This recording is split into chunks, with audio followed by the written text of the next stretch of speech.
Hello everybody and welcome to Forever Rugby on Forever Sports. And some breaking news in the Rugby Championship. SANZAAR are considering moving the Rugby Championship away from Australia, away from Perth after the recent COVID-19 outbreaks and restrictions that are currently being imposed across New Zealand and Australia. Which is very interesting because Argentina and South Africa are both set to fly to Cape Town on Sunday and then to Australia in the same day from Cape Town as it stands, and yet sort of 4 or 5 days or about 4 days away from potentially doing that. There are now talks that SANZAAR are currently in emergency discussions to discuss where they will play the remainder of the Rugby Championship. Before we sort of break it down, see exactly what's being said, what the potential could be, and what exactly is going to happen and what it could mean for the Rugby Championship, please do smash a like on the video and subscribe to the channel as well. As usual, we are sponsored by Manscaped, the #1 brand in men's below the waist grooming. You can join over 2 million worldwide who trust Manscaped, and you can get yourself 20% off as well as free shipping on manscaped.com. So go and check it out. They've got the perfect tools for your family jewels, and they've got a range of different products on manscaped.com, 20% off and free shipping. Use the code FOREVER. Go and support them because they support us. Right, so as we sort of knew, we heard earlier in the week, the Rugby Championship was set to sort of take place in Perth, the remainder of it. This weekend, South Africa are going to play Argentina, and then we're going to, in theory, fly over to Australia, and both the New Zealand games, which includes the historic 100th test between South Africa and New Zealand, were set to be placed and take place in Perth.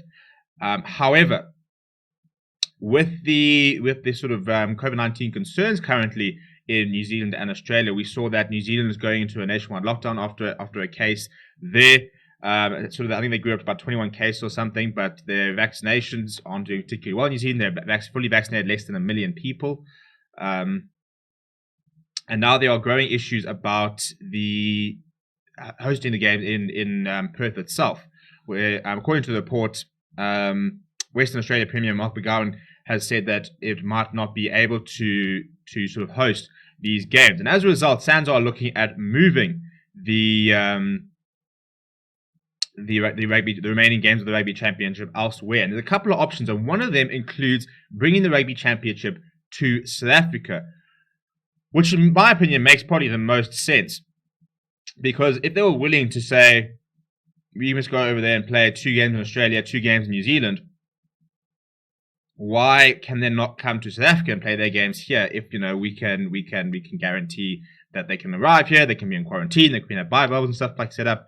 At the end of the day, the British and Irish Lions series was overall pretty successful, once they started implementing the strict bubble. There were the initial issues with the Springboks and the Bulls squad in the earlier stages, but by the time we got to sort of the last 3 or 4 weeks, there were very, very few issues. The entire 3-match series went on without any issues there whatsoever. And it's been fairly successful in terms of containing bubble and stuff like that. So it would, in many ways, sort of make sense to try and have it in one of the location, in one of the countries of one of the teams participating. But there are a couple of other options as well. One of them includes playing the entire competition in Europe. And apparently, you see double headers at Paris, London, Dublin, and Cardiff. Those could be potentially the locations there. But the big thing about that is that there are still talks about the fact that South Africa is currently red listed for the UK, and there were lots of doubts about the United Rugby Championship in terms of can our SA teams go over there? And if there's sort of doubts about that, I don't quite see how then the Springboks get to go and play at Twickenham in London. So there's quite a few other options. They're also looking at playing in Queensland, for example, sticking to Australia. Apparently they're in talks with Queensland to try and sort of see if they can maybe move it there. So nothing has been confirmed, but we will have to get confirmation in the next sort of couple of days if it is going to move before our teams, obviously being South Africa and Argentina, fly over to Australia. And I think, it's one of those things where if you have to move it and South Africa is a viable option, I think you have to sort of come to South Africa. And obviously, from a South African perspective, it would be really good to have a bit of home ground advantage. But you also cannot sort of say, but it's unfair for us to host it when the expectation was that we were going to go over there and play all their games. I mean, Argentina are going to get no home games regardless. So some people might say that neutral venues will be fairer, but there was no sort of instance of fairness when we were expected to travel. So I think South Africa is a very viable option. We saw the British and Irish Lions series eventually did happen with quite a lot of success. We've had no issues with the Argentina game, no issues thus far, touch wood, with the game this weekend. And you can have it all at in Gqeberha, or we could have it down in Cape Town. We could have it in Johannesburg or Pretoria or Natal. And you could try and sort of find places where you can create quite a big bubble, and you can have 4 hotels, 4 fields, and sort of bases per per team. The upside of going to Europe is that there's the potential for fans. You could be playing these games in front of fans, which is obviously quite cool, and quite a big money maker there. But so there's quite a few sort of things for SANZAAR to sort of decide. But at the end of the day, they do need to make an announcement quite quickly. So I reckon we'll probably hear something by Saturday, Sunday. Because I don't think that you can't expect Argentina and Australia, South Africa, to travel to Australia just to then have to travel to the UK.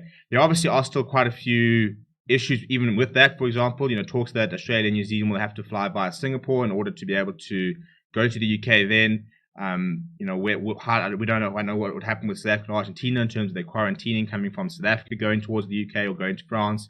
So there's quite a lot of logistics that still need to be sort of ironed out. But it does look increasingly unlikely that even Perth itself, which was supposed to be the location, will in fact host the remaining of the Rugby Championship games. And change of venues would mean a lot for a lot of different reasons. If there is no crowds, for example, that makes a big difference, as opposed to if they were going to be in Perth and there were going to be crowds. There could have been quite a big South African contingent, for example, or New Zealand contingent. Obviously, playing against Australia, there would have been lots of Australians. It would have been very much a home crowd advantage. If you go to Europe, it becomes quite an interesting. So it's neutral, but there are a lot of expats, for example, in South Africa, across in the UK and stuff like that. So they probably have quite a big support base there. On the other hand, have just beaten the British and Irish Lions, so maybe there might be a little bit of animosity towards the Springboks. So it could be quite a sort of an interesting dynamic no matter where we go. But we will keep you up to date on exactly what happens with regards to a final decision as soon as and when they make it. But until then, all you need to know is that they are currently having these talks. Queensland, Europe, and South Africa are potential options to have the Rugby Championship moved. It is looking increasingly unlikely that they will in fact all take place, at least in Perth at this stage. Could still be taking place in Australia if they do make the move to Queensland. But there are lots of talks about various places to go. So COVID continues to be quite a disruptive factor in organising in tournaments. But it's kind of the reality we live in, and I think we're becoming better at being able to adapt and sort of be better at becoming prepared. We're having to put more contingency plans in place, and I think we're going to have to do the same thing with the United Rugby Championship. If it is to go ahead successfully, we need to have these contingency plans in place so that if there are issues and laws and stuff like that change from week to week or month to month, that we can adapt and we can have sort of things lined up so that we can say, if this happens, we're going to do this. And it's not always a case of something changes and now we have to have 500 emergency meetings because we don't know what to do. Let me know what you think should happen down in the comments below. Smash a like on the video. Do subscribe to the channel. My name is Steve. Thank you very much for watching. Go check out manscaped.com. 20% off and free shipping with the code FOREVER. And I'll chat to you guys very soon.